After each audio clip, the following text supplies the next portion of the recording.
అమ్మాయి నీ విషయంలో డిస్టర్బ్ చేయొద్దు.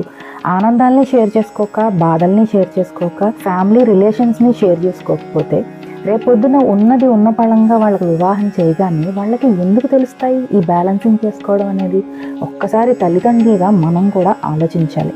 జీవితంలో చదువు అనేది ఎంత ముఖ్యమో వాళ్ళు ఎమోషనల్గా సక్సెస్ఫుల్గా ముందుకెళ్ళడం అనేది అంతకు మించిన ముఖ్యమైనది. ఇదివరకు రోజుల్లో ఉద్యోగాలే లేవే, అలాంటప్పుడు ఈ ఎమోషనల్ బ్యాలెన్సింగ్తోనే కదా జీవితాన్ని సాఫీగా సాగించారు. మరి ఇప్పుడు ఎక్స్ట్రాగా మనం కొని తెచ్చుకున్న విద్య, మన ఉద్యోగాలు, వీటిల్ని ఖచ్చితంగా మనం చేయాలి. ఈ జనరేషన్లో చాలా అవసరం. కానీ దాంతోపాటు మనం మన లైఫ్ స్టైల్ని బ్యాలెన్స్ చేసుకోగలుగుతున్నామా? మన లైఫ్ స్కిల్స్ని డెవలప్ చేసుకోగలుగుతున్నామా? బ్యాలెన్స్ చేసుకుని అందరితోటి ఆనందంగా స్పెండ్ చేయగలుగుతున్నామా? ఇవన్నీ కూడా పేరెంట్స్ ఆలోచించాల్సిన అవసరం చాలా ఉంది. ప్రతిదీ పిల్లల మీదే నెట్టివేయడం అనేది ఇక్కడ సరి అయిన పద్ధతి కాదు. తల్లిదండ్రులుగా మనం పిల్లలకి రూట్ని ఎలా చూపిస్తున్నాము? కనీసం మినిమం వాల్యూస్ని నేర్పిస్తున్నామా? సనాతన ధర్మంలోని ఎన్నో విషయాలని, పెళ్లికి సంబంధించిన విషయాల్ని నేర్పిస్తున్నామా? వివాహానికి సంబంధించిన బ్యాలెన్స్ చేసుకునే విషయాలను నేర్పిస్తున్నామా?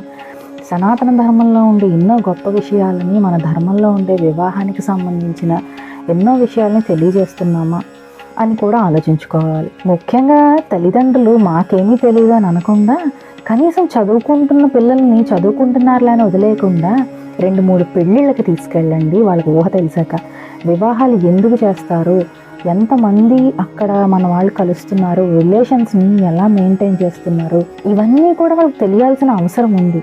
ఈ మధ్య ఒక వీడియోలో నేను చూశాను యూట్యూబ్లో, వివాహంలో పెళ్లి కూతురు వివాహం అయిన అనంతరం పెళ్లి కొడుక్కి పాద నమస్కారం చేస్తుంది.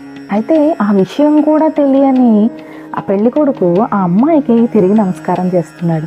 ఇది తప్ప అంటే తప్పని నేను చెప్పట్లేదు, కానీ ఏం చేస్తారో కూడా తెలియని పరిస్థితుల్లో పిల్లలు ఉన్నారు అంటే అది తల్లిదండ్రులు వాళ్ళకి ఇచ్చిన గొప్ప అనుభవాలు ఎంత అందంగా ఉన్నాయో మనం గమనించవచ్చు.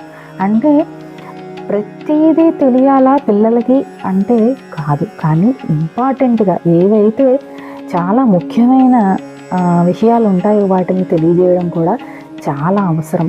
అక్కర్లేనివన్నీ వాళ్ళు సోషల్ మీడియాలో చూసి నేర్చుకుంటున్నప్పుడు కనీస విలువల్ని మనం మనకిగా తల్లిదండ్రులుగా నేర్పించవలసిన అవసరం ఉంది కదా. దీనిని అందరి తల్లిదండ్రులు గుర్తించి ముఖ్యంగా మీ వంతు కృషిగా పిల్లలకి ఇవ్వాల్సిన కనీస ధర్మాలు, నేర్పించాల్సిన కనీస ధర్మాలలో ఈ విషయాలను కూడా దృష్టిలో పెట్టుకొని నేర్పించవలసిన అవసరం ఉంది. చదువు ఇవ్వడం ఎంత ముఖ్యమో పిల్లలకి, దానితో పాటు ఈ విలువల్ని నేర్పించటం, వివాహానంతరం ఉండే పరిస్థితుల్ని ముందుగానే కొంత తెలియజేయడం కూడా చాలా అవసరం.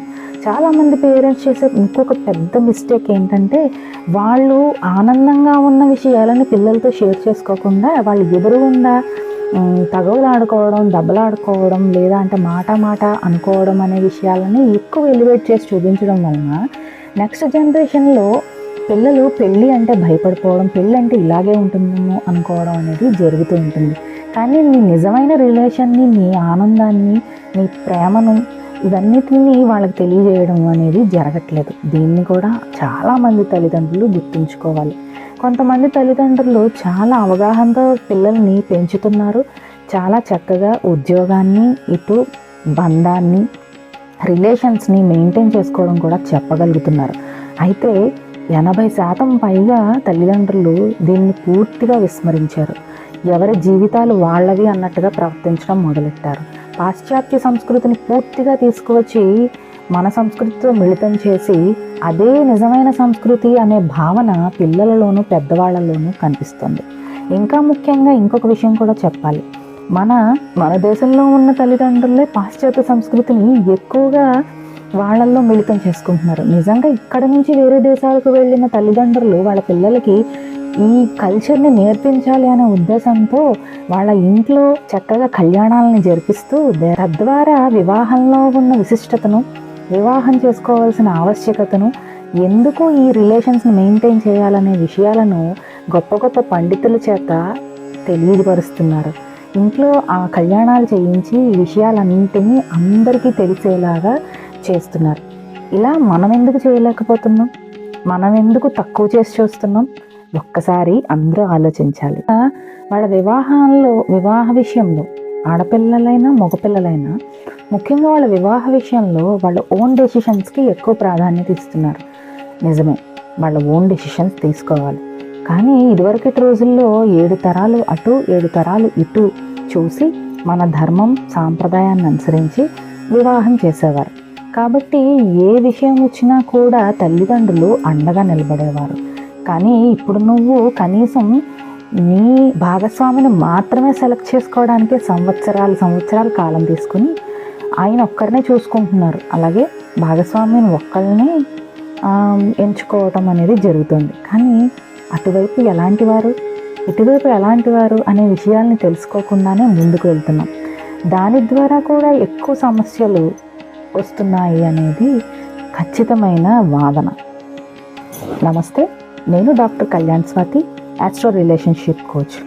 ఇలాంటి పిల్లలు తల్లిదండ్రుల మధ్యలో అవగాహన లేని పరిస్థితులు ఏర్పడినప్పుడు, వివాహానికి పిల్లలు సహకరించినప్పుడు ఖచ్చితంగా వాళ్ళకి గైడెన్స్ చాలా అవసరం. అది తల్లిదండ్రుల నుంచైనా లేక మాలాంటి జ్యోతిష్యుల చేత అయినా.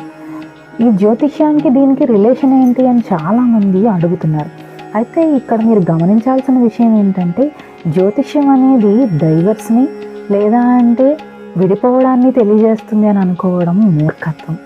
జ్యోతిష్యం అనేది మార్గాన్ని చూపిస్తుంది, మార్గదర్శకత్వం ఇస్తుంది. నీ రూట్ ఎటువైపు మార్చుకోవాలి అన్నది తెలియజేస్తుంది. తద్వారా నీ జీవితంలోనే మార్పులు మొదలవుతాయి.